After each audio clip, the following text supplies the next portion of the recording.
Welcome to the Healing Place podcast, a space filled with inspirational stories of hope, along with practical advice for your healing journey. Your host is Teri Wellbrock, trauma warrior, writer, speaker, blogger, therapy dog handler, and founder of the Sammy's Bundles of Hope project. As a survivor and a thriver, Teri's mission is to shine the light of hope into the world by interviewing insightful guests from across the globe. Please stay tuned at the end of today's interview as we honor our sponsors. The Healing Place podcast is a fiscally sponsored project of Fractured Atlas. Now, here's your host and trauma warrior, Teri Wellbrock. Welcome, everybody, to the Healing Place podcast. I am your host, Teri Wellbrock, and really thrilled to have with me today Kelly McDaniel. And I'm going to read this because we just talked about it, and then my menopause brain said goodbye. So, author of Ready to Heal, which was released in 2008, and the upcoming book, Mother Hunger, which that is what we're going to dive into a little bit today. Kelly has created healing intensives for women who are ready to dive into their healing journey. So welcome, Kelly. Thank you for having me, Teri. I'm glad to be here. Yeah, I'm excited to hear more about Mother Hunger. You had sent me a working piece of the book, and I read it and just, I was captivated by it and sent back my response on it. And I loved your response to me that, wow, you are a trauma warrior. Exactly. I appreciated your candid sharing about why the concepts in Mother Hunger resonated for you. And I'm wondering if there was one in particular that caught you that we might start with. Sure, absolutely. Go ahead. Whatever concept. Oh my God. You. Yeah. I'll have to go back because I said, like, I think when I responded to you, I talked about, because Mother Hunger, the whole idea behind it is it's attachment, early childhood attachment.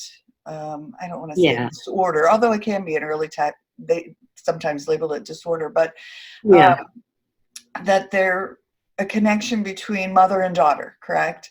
Correct. And so I just think what struck me in particular, and not so much with my relationship, but with a sibling, and what I noticed was this relationship of with the sibling, between my mom and my sibling, was just this disconnect and the pain from both of their perspectives.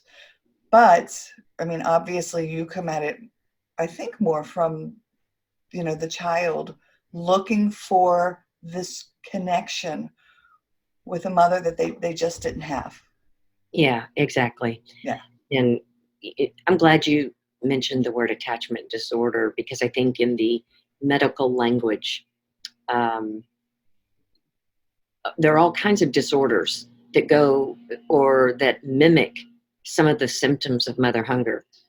Substance abuse disorder, bipolar disorder, borderline personality disorder, and attachment disorder. So what I've really done in this book, but also just in my work, is to reframe this a bit, that this is so common that I find a hard time calling it a disorder.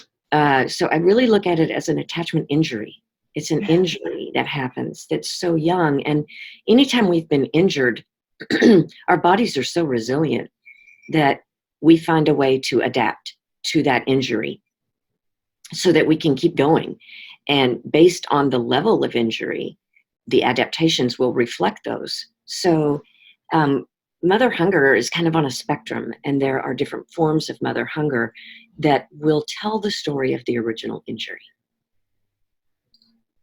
Yeah, very powerful.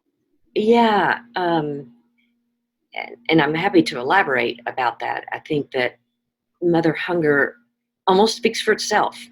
The name, being hungry for love, for a specific kind of love. Right, and it makes me think of a longing for a connection. Yes, and it's a felt body longing. this kind of longing is not an intellectual longing. It's not a cognitive longing. It's a felt sense of a longing, because our first experience with our mother happens way before we have language or cognition. Right. So in those first 3 years, even beginning in utero, we are experiencing whether or not the world is a trustworthy place, the world is a safe place, whether or not we're going to be loved before we know what's happening. Right. But our body retains all that. Yeah, I've heard that before. I had done a EFT, which is emotional freedom technique, and tapping. And the practitioner that I was working with, that came up, and I didn't even know it was an issue, but not feeling wanted in utero. And that was, oh my gosh, I cried and cried and cried. But yes, there are, and there can even be memories from that.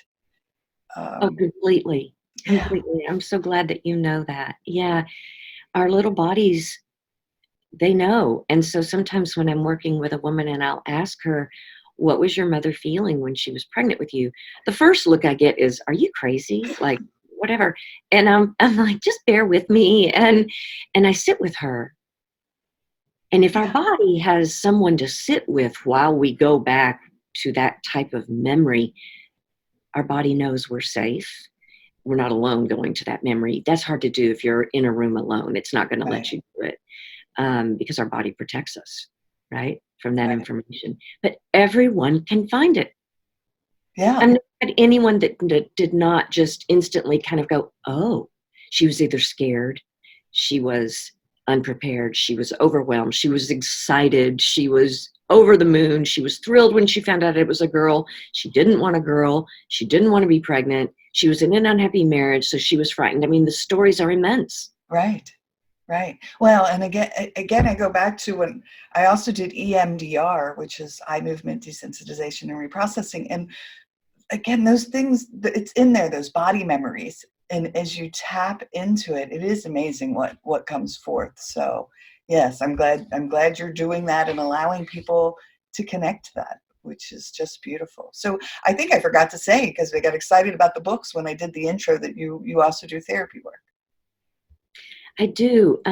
My therapy work is on hold right now while I finish the manuscript, but I used to do kind of traditional therapy, just outpatient, hourly, hour and a half generally. But as I got more into this work, more people started finding me that had read Ready to Heal, and they were finding me from all over the world.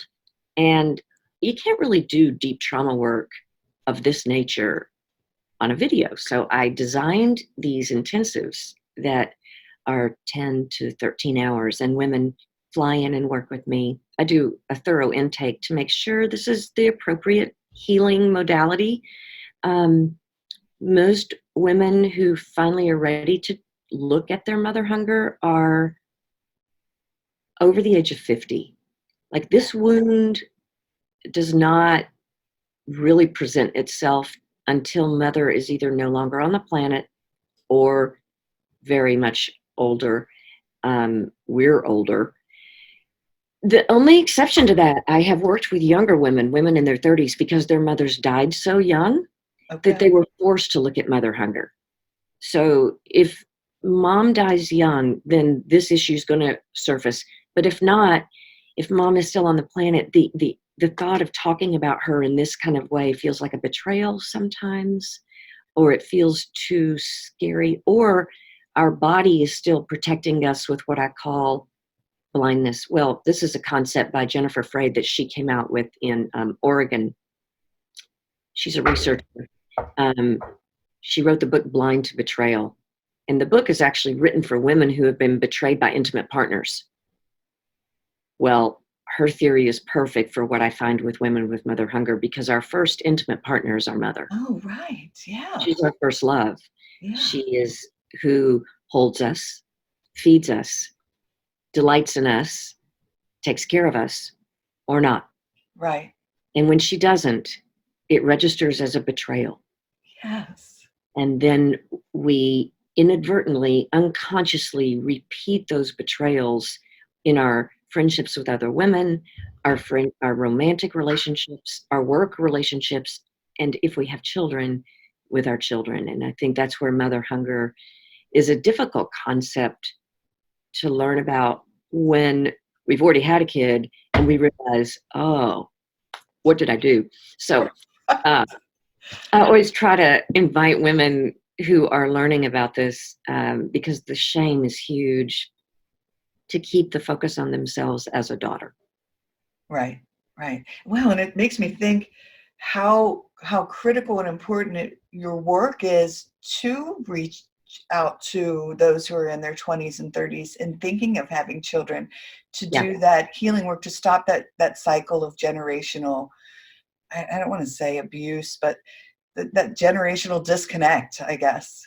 Well, it is an intergenerational transmission epigenetically of whatever happened to a grandmother that would have been abusive, that then she passed to her daughter, who then passes to her daughter. Like, you're exactly right. If women before they have a baby are aware of what they're carrying, that cycle can be stopped during that first formative 3 years, which is the most important time. The beautiful thing is, though, daughters always want their mother. Right. Always. Right. And so even when a woman is coming to me and her children are grown and she's healing her own mother hunger, but then realizes why her children are alienated from her, she has a chance to go back if they're daughters. Sometimes it can be challenging with sons who have mother hunger. But yes, some of my favorite clients are the ones that are pregnant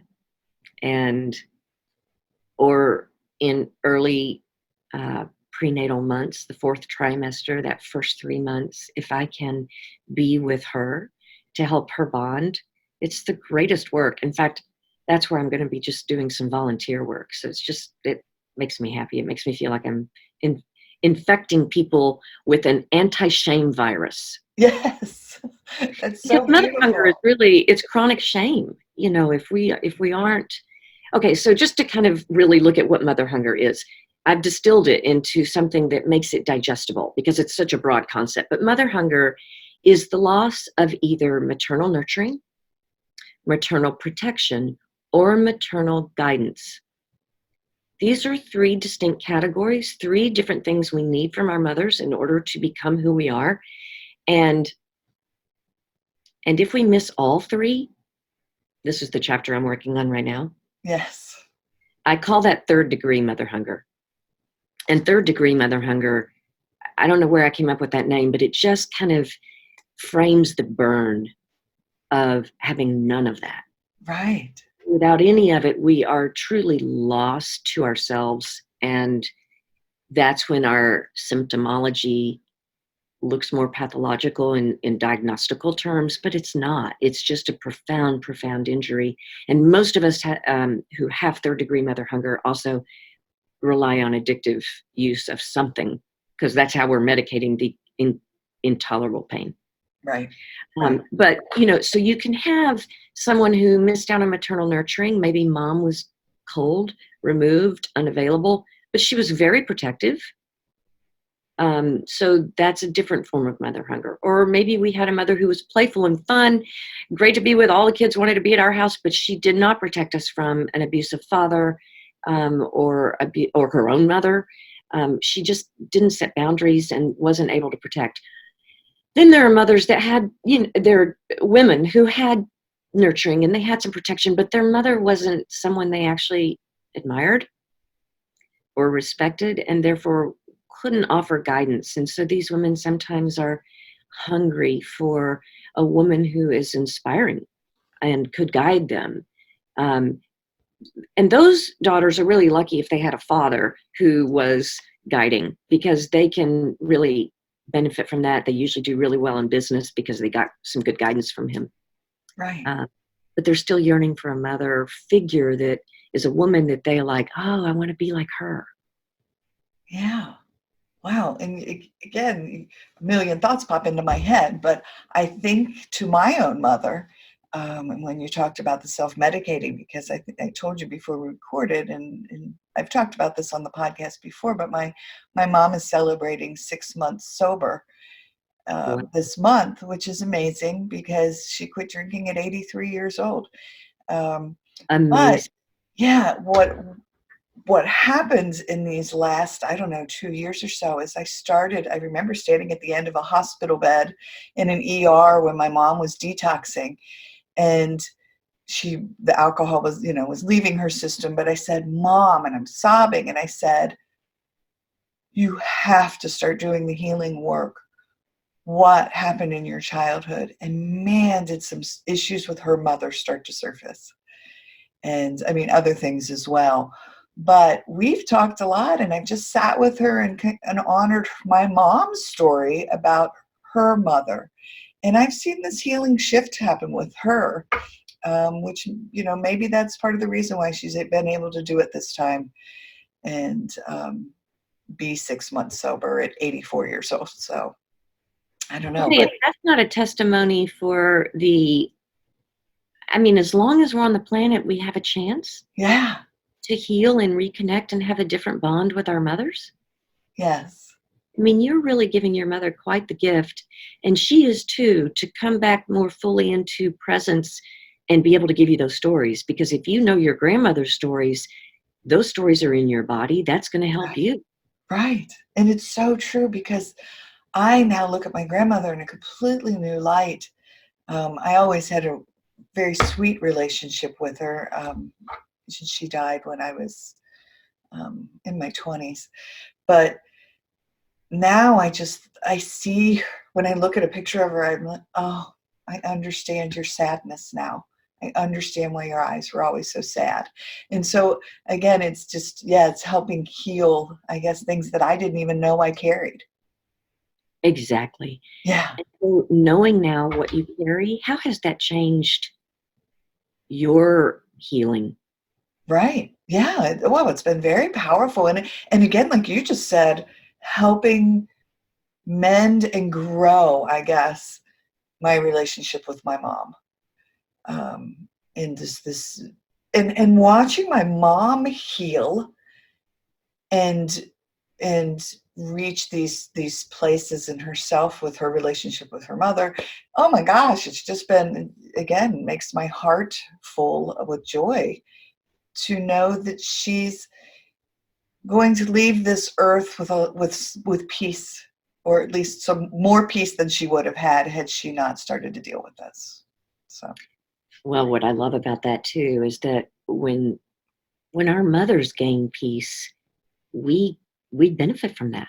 Yeah, it's just incredible. It's energetic. Her body and our body it's linked. Yeah. It just is. And so we inherit her nervous system and some of her resilience and some of her trauma in utero. And then as we grow with her, but then we also get to inherit her healing. Yeah. Oh, that's so cool. Yeah. I work with mothers sometimes, and they're learning and they're growing. They're so excited. They're like, I can't wait to go tell my daughter. I said, you might not need to tell her. She'll see it. She'll feel it. Just go be it. Yeah. And don't worry so much about telling her. Your behavior will tell her. Yeah. So now, what about those whose mother have passed, or who they just cannot connect, or their boundaries are going to be violated if they do? What work or advice do you have for them? That's such a great question. Thank you for asking. Yeah, because now what we're talking about is third-degree mother hunger in some way. So so we can have a mother who's no longer on the planet, but maybe she was wonderful. So that's going to be a different kind of healing. So I'm going to separate these two. Okay. Having a mother who is on the planet, but who is harmful, we can't go to her for healing. It's not a good idea at all. Right. This can be someone who never offered us any nurturing, any protection, and any guidance. So she's not safe, and she's not healing, and she's not changing. We're not going to change with her. So in my first book, which was written for women who are identifying and recovering love addiction and sex addiction, I talked about how you've got to go into withdrawal. What I have since realized, since writing that, is since the mother was the first love, that's where we have to go into withdrawal. If she is an unsafe person, we have to go into withdrawal. We have to completely separate from her for a period of time. And just like with any addiction, I start with 90 days, but Oh my gosh. generally it's longer. And detox, literally detox from her interventions and from our yearning to reach her in whatever way. And some people have to quit calling her, quit texting her, have to stop that little girl inside that keeps going to the empty well for water. Oh my gosh. I just have to interrupt for 1 second, because in July of 2019, standing on top of a mountain in Colorado, visiting my son who had moved out there, I received the phone call from my sister saying, Mom's in the hospital yet again and detoxing, and went on a 5-day drinking binge. And I said, I'm done. And I walked away for 3 months, and I didn't call her, and I didn't see her. And I said, I cannot do this anymore. You knew. And I knew. And for 3 months, when you said 90 days, I was like, oh my gosh, for 3 months, I did not talk to her. And Way to go, Teri. yeah. How was that for you? Oh my gosh. It was, well, one, it was incredibly difficult. I'm not going to lie. So hard. It was very hard to do, because I cried my eyes out, because I Yep. felt like, how can I abandon my elderly mother? How Yep. can I do this to someone who's obviously hurting and in need of healing and pain? And I work as a healer. This is what I do. How can I turn my back on my mother? But I also knew I could no longer go in and save the day for her. I could no longer she had to be her own hero. She was the one that had to do this. And when I just kept telling myself this. And then 3 months later, when she reached out, my phone rang, and for whatever reason, I answered it.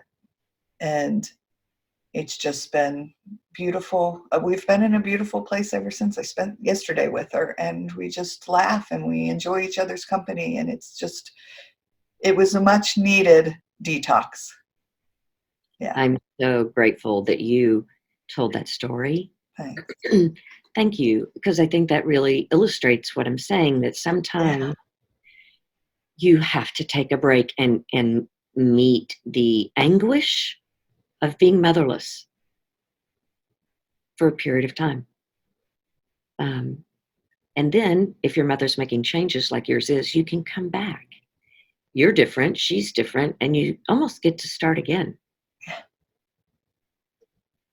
So I've seen that happen different ways. Like, women will go into a detox. If their mother's not doing any changing, there's not necessarily a re-engagement. Sometimes there is, and I have different frameworks for how to re-engage. You know, the first one would be treat your mother like you do your favorite barista at Starbucks. Just very polite, but you don't tell her the details of your life, because she's not going to be a safe person for that. And that seems to work really well after a woman's gone through detox and realized she no longer can go to her mother as a daughter. You just don't think of her as a mother. Right. And you find other mothers. So that's the work that's long lasting. It takes a while. It's hard to find someone and grieve what you didn't have. Yes. But women do it. And so that, I think, am I answering the question about what to do? Absolutely, yes. With a mother who's still on the planet, still alive. If mom is gone and she was a lovely mother, that is just a empty void that will be forever ongoing work. Right. All of this actually is forever ongoing work, frankly. But if she died and I was just writing this section, daughters who experience different forms of abuse from their mother sometimes experience her death as a relief, especially if the mother was sexually abusive. Oh. That's a particularly shameful legacy for a daughter. So there's sometimes so much relief that the healing is fairly fluid. But if she died so young that a daughter didn't have enough time with her, then there's a lot of grief, as well as the need to rebuild with other mothers. So there's similarities in grief. There's similarities in needing other mothers, but then what the mother was like informs the grief process, which is really what mother hunger is a form of disenfranchised grief. Do you know what I mean by disenfranchised? Yes, right, yes. As far as, are you talking about, well, I'll let you explain it before I try to guess it. Well, yeah, because I think that it's one of those things that we're talking more about, but a lot of people don't know about it. Let's think of cancer. If I were to tell you right now that I just got diagnosed with breast cancer and I'm in kind of the 3rd or 4th degree stage, that this is pretty serious, I think instantly you would be feeling, oh my, Right. You have a lot facing you. How can I be supportive? That's not the case when a woman has mother hunger. It's disenfranchised grief because it's not acknowledged by the culture. In fact, it's almost frowned upon by the culture. We don't have a bunch of support groups out there. And instantly people don't say, how can I help you? They're like, what's your problem? You don't appreciate your mother? Right. So it's very risky to talk about. People might shame you for having ambivalent feelings about your mother, anger, rage, sadness. And so the loneliness adds to the grief. And that's why I call it disenfranchised. Yes. So it prolongs the healing. It's almost more clear if your mother's dead. People can understand, oh, that's awful. But if you're kind of glad your mother's dead, who do you tell that to? Yeah. Right. Yeah, and you are so very right. As I told you before we recorded, I'm that open book, and so I've put my mom's journey and mine out on social media, on my Facebook page, my personal, not the podcast. But it's been this roller coaster ride of just chaotic healing, as I like to call it. But most people have been pretty supportive, but there have been people who have unfriended me or reached out and said, you're a horrible human being for putting your mom's story out there. She's right? So sweet. She's so beautiful. She's so wonderful. And I said, yes, but this disease, her alcoholism, sometimes monsters can live in little old ladies. And so, yeah, and we would have these, I would try to engage in conversations with people about it because I want to shine a light on it like you're doing, that this is happening. And women are hurting because their mother needs healing. And they are lost without this person, this connection. So, yeah. That's really well said. And I'm really impressed with your courage and bravery, because I don't think, it doesn't feel good to have someone not appreciate what we're doing. And it takes a lot of courage to be out there in the arena. It reminds me of my favorite quote from Brene Brown, who says, if you're not out there slugging it out in the arena, I don't want to hear from you. I love that. Right. If you don't know what it feels like to be a target and to be carrying a message that might make you unpopular, you really have no business weighing in. Right. It's hurtful. Now, if you are out there and you do know what it feels like and you've got something that might help what I'm doing, even if it's criticism, bring it. Yeah, we can engage in a conversation about it. Exactly. Right. And I think when it comes to our mothers and daughters, and just as a word about alcoholism, I just kind of want to say that what we're really carrying is decades, generational wounding from living in patriarchal culture. So every woman who was first a daughter, who becomes a mother, is bringing her own wound from her mother, and they've all grown up with patriarchal wounds. Some of them are overt sexual wounds. Some of them are simply not having a voice or being silenced, not being appreciated. And that legacy, we can learn a lot from understanding the nature of epigenetic trauma. So for people that are inclined to know more about that, I think the person who's doing the most dynamic research is Dr. Rachel Yehuda out of Mount Sinai. she started studying Holocaust children, children of survivors who were showing the same symptomology of the post-traumatic stress that their parents, and looking at how the epigenetic, epi literally means over, so over the gene. So it's actually a gene transformation, not actually the gene itself changing. Right. But lifestyle can change the genes. Food can change the genes. Maternal facial expressions can change our genes.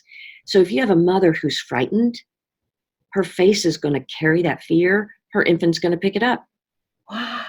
And so if you've got a grandmother that was tortured and was frightened, her granddaughter is likely going to pick that up. So that research, if you want the science, Rachel Yehuda has it. Now, what she's done that's even just as invigorating for my work with mother hunger is she studied the infants born to mothers who were at ground zero on 9/11. And those mothers who were in their late trimester, their last 3 months of pregnancy, their children show signs of the horror that their mother experienced.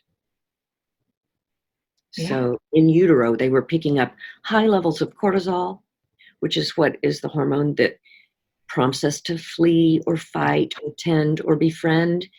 Those infants were getting flooded with it, essentially having like a panic attack in utero. Yeah.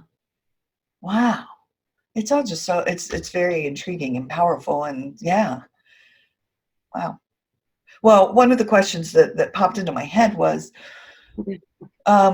so you've mentioned a few times as we've talked, having, and it's so just popped out of my head. This is why I need to write things down as I go. But like, not a replacement mother, but like a mother figure. So talk to us just a little bit more about that and that role.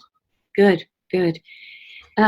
Well, you mentioned EMDR, which is the kind of cutting edge trauma protocol right now. And what I do in EMDR when I'm working with someone, and keep in mind, I have someone for 10 to 13 hours, so I can do a lot of deeper healing because I'm going back with her to those body-based sensations she felt age 0 to 2. Yeah. And I'm going to instill a celestial mother, is what I call it. So just like a lot of us have a concept of God that we've had to recreate, maybe because the patriarchal God was scary or not affirming of our sexuality, not affirming of who we are as women. The rules don't apply. So we've recreated another paternal God. I do that with the women. We create a celestial mother. Because sometimes there's not anyone someone can identify that's in her life who could be that mother. So we create that. And the celestial mother's a core part of healing. Who's the mother you would have wanted?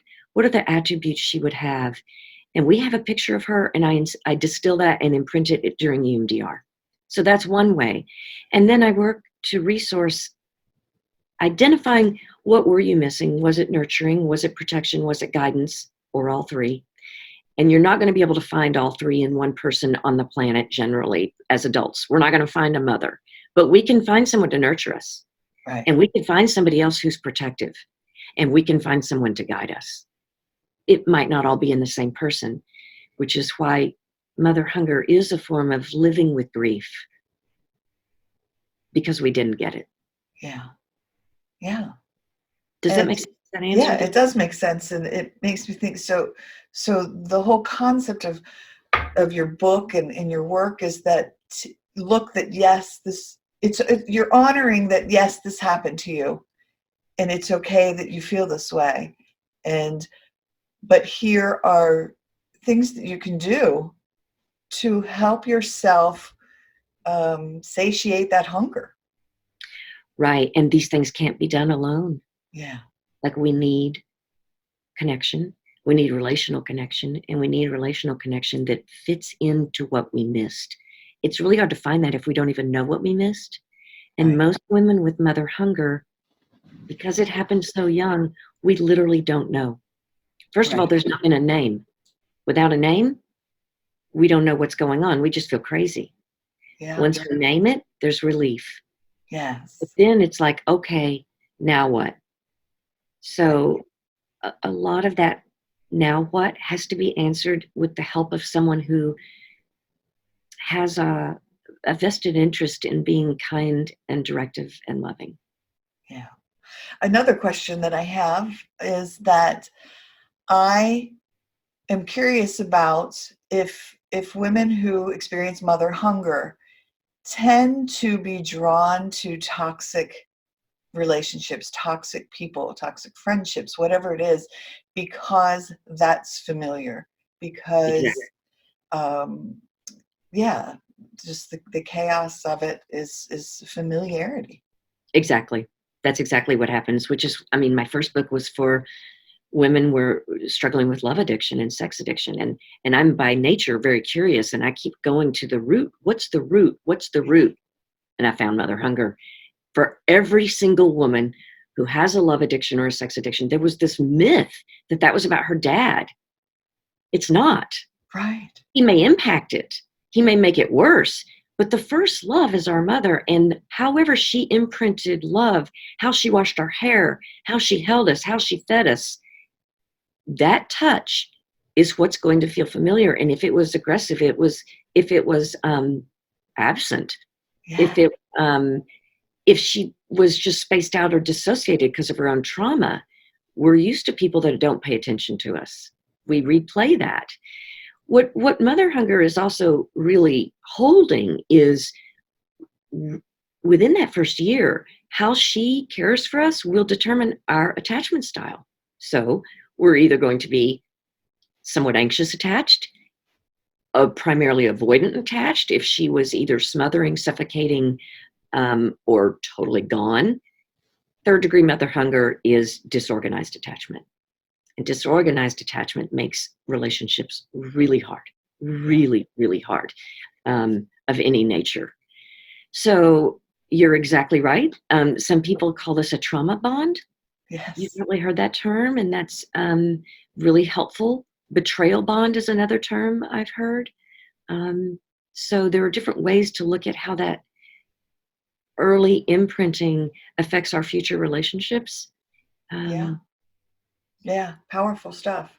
Well, and another thing that, again, that I come back to is with my mother and her addiction is these two different people. I've said before, I don't know if you've ever seen the movie, Gremlins, but it's this cute little fuzzy little character, this little Mogwai, I think they were called, and just the sweetest little thing.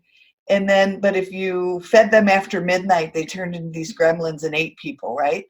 And so I said my mom was one of these little creatures because she's an angel on earth when she's sober. The sweetest, kindest, most beautiful soul I know. But you add vodka and behind closed doors, directed at my dad and my sister and I, oh my gosh, we saw a person that no one else had really had privilege to see. And it was vicious and nasty and horrible. So there was almost this dual connection with my mother, depending on the alcohol. Yeah. So. Well, and that's true. It's you had the dark and the light. You had two different mothers, and that's crazy making. And you point to something that's so important here, and why talking about mother hunger, I think, is so important. Most of it happens behind closed doors. So daughters are carrying around a sense of shame because no one saw it. The mother they saw looked really nice. Right. And we saw the other side that was either terrifying or kind of disgusting, or, I mean, it ranges, but we have the other side of the story and we don't know what to do with that story. So we can either repress it, deny it, ignore it, act like it wasn't there. We usually need an addiction to do that, and the first things we have available to help us numb out from being afraid of our mother is food. So a lot of us have trouble with food if we have mother hunger. The other thing, the first way we auto-regulate other than thumb sucking is we accidentally find an orgasm by rubbing up against sheets or mattresses or a sibling, and an orgasm calms us down. I hear story after story about girls in the shower, in the bathtub with the massager, or, finding relief finally from feeling so frightened of their mother. Yeah. And if you're frightened of your mother, you're essentially homeless. Yeah. Yeah, because where do you find that? Well, like you said, that you have a hunger inside that you're Right. you're searching And for. she has to repair the wound for us to feel safe again. But let's say in your situation, if she's drunk and she doesn't even remember it, it's Right. hard to repair it. Right. Lots of mothers hurt their children and don't know it, and then therefore they don't repair it, so the child stays frightened. If a mother does, though, inadvertently miss a cue or frighten their child and then come back and explain it and say, I'm sorry, and that was about me, and I'm going to do it differently, mother hunger doesn't happen. Yeah. Wow. Well, again, just fascinating because, and I've never said this on the podcast before, but I like to tell these stories because I think it helps correlate with what you're saying. But my parents used to make fun of me when I was 3. They said, you would walk around with your hand down your pants saying, wee. Good for you. Right? How So, resilient. Yeah. You yeah. were soothing your whole autonomic nervous system in the most resourceful way. You had your own hand, you had your own body. Yeah. But my parents thought it was hilarious. I don't think they knew what was happening, but. Well, probably not, but I'm glad they didn't shame you. Right. Because I think a lot of little girls get shamed when they are touching themselves. And then that adds a layer of shame to something they're doing that's purely instinctive. Yeah. And I'm thinking like about you said, sucking a thumb. I mean, it's trying to instinctive. find soothing. Yeah. Yeah. It's a wonderful resource for auto-regulating when the mother's not there to regulate our nervous system. Yeah. And how many mothers don't know that and then shame their children about, you need to stop sucking your thumb before you go to daycare or before you go to kindergarten. Well, right. That's the mother substitute. So if a mother's going to take that away, what's she going to do to replace it? Yeah. Play? Spend more time? Yeah. Okay. So anyone who might be listening who's saying right now, oh my gosh, I have a 3-year-old, I have a 9-year-old, I have a 14-year-old. I know, like, they're recognizing maybe this in their own selves, either from their own trauma past or carrying generational trauma. Right. What are some suggestions to kind of take a step back, like you just said, play more, engage more? Yeah. Yeah. Well, first of all, I think that developmentally where your child is might make a difference in what you do with this information. The common denominator, though, is if you're a mother and you have a child and you're waking up to your own mother hunger, you're waking up to your own new awareness, find a trauma specialist. Work with someone who knows how to do EMDR. Work with someone who understands complex post-traumatic stress and start healing, because you're healing.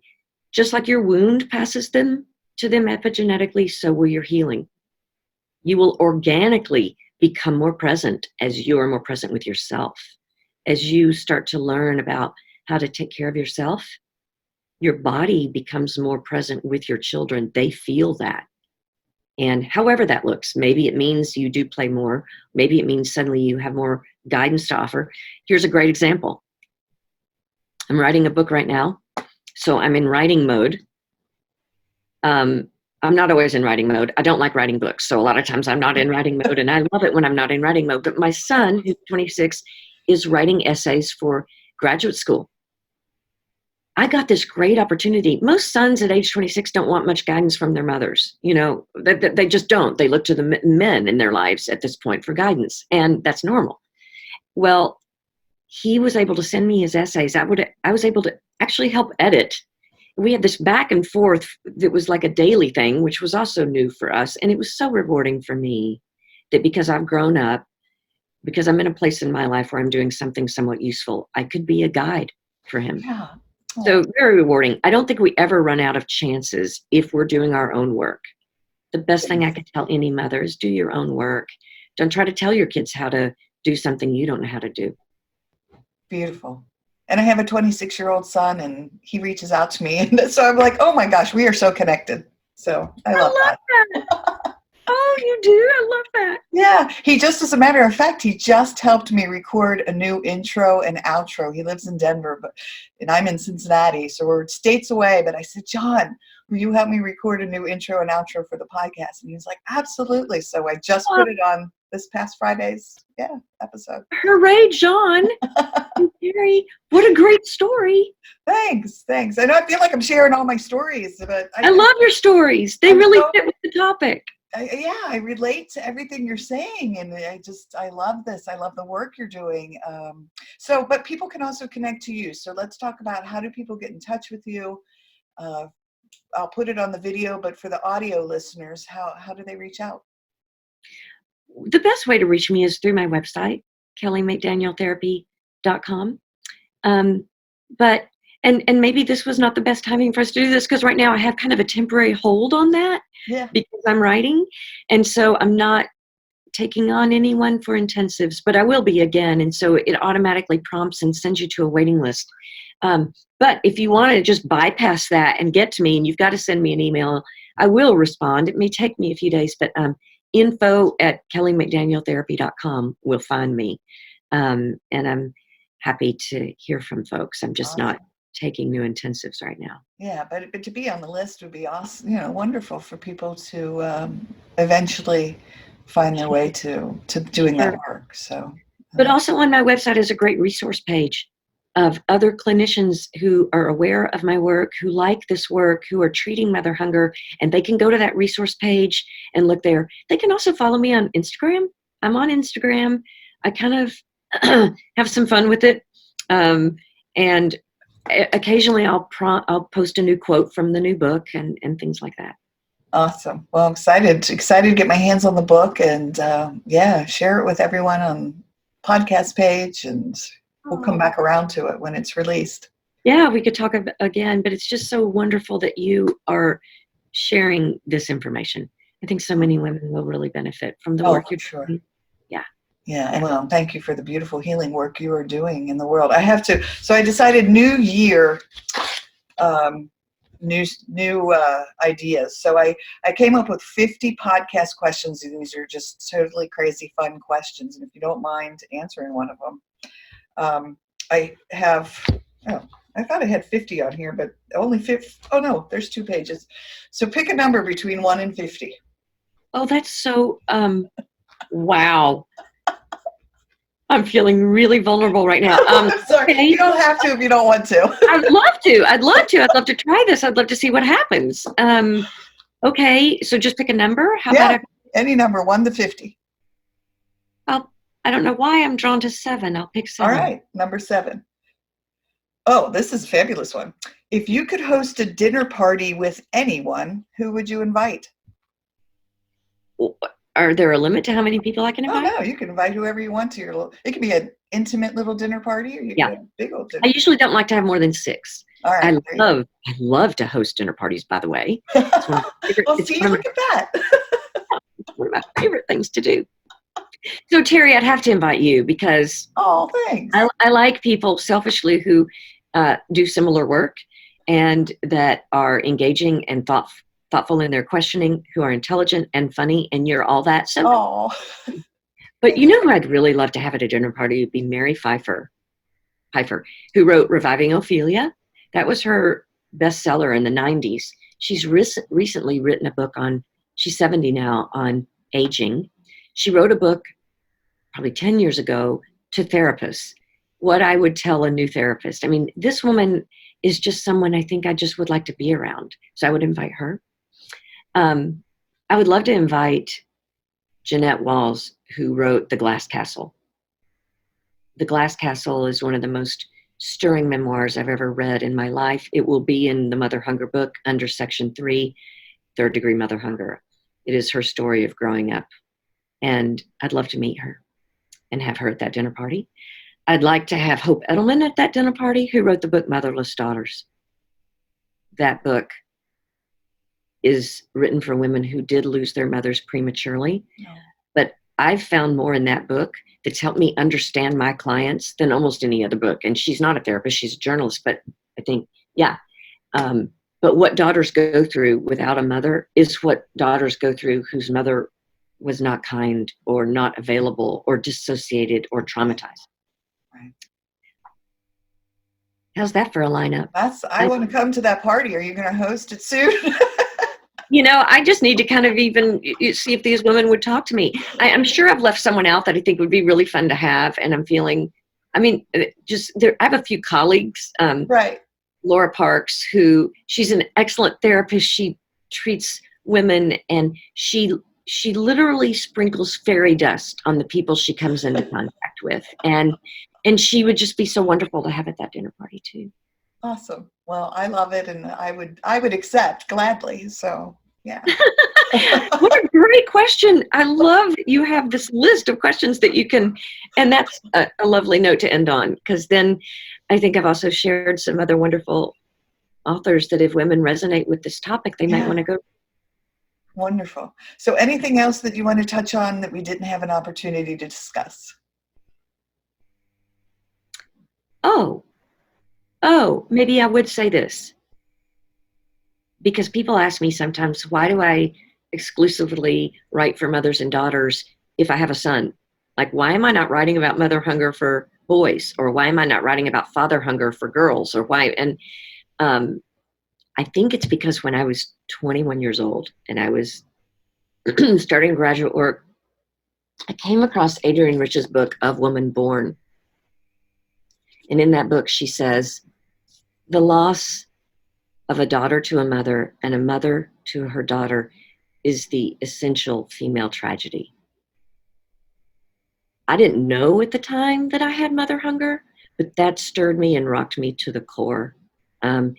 Plus, I was studying Shakespeare, so I knew a lot about tragedy, and there were no mothers and daughters that were ever central to tragedy. Disney never puts mothers and daughters central to tragedy, but it is the essential tragedy to lose a mother or for her to lose us. Yeah. Powerful. Yeah.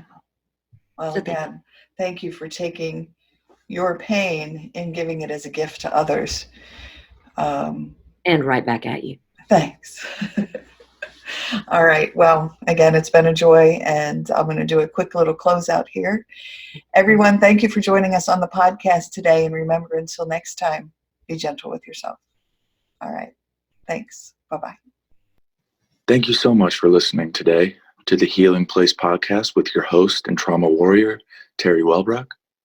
If you enjoyed this episode and want to learn more about Teri, her mission, and the Hope for Healing journey, visit Teri's website at www.teriwellbrock.com. Thank you for liking, commenting, sharing, and offering your reviews on our YouTube channel, audio outlets, and Facebook page. And as Teri reminds us, until next time, remember, be gentle with yourself. I would like to take the opportunity to thank Jennifer Hall and Michelle Trabs for contributing to the Healing Place podcast funding drive on an advocate level, and also Chris Duran and Ann Collins for donating at the friend level. Your support and encouragement of this healing space is a treasure. Thanks again. If you are interested in becoming a sponsor and donor for the Healing Place podcast, just visit my website at teriwellbrock.com and you will find a link on any of those pages. Again, thank you so much for believing in this healing space and supporting it. Take care.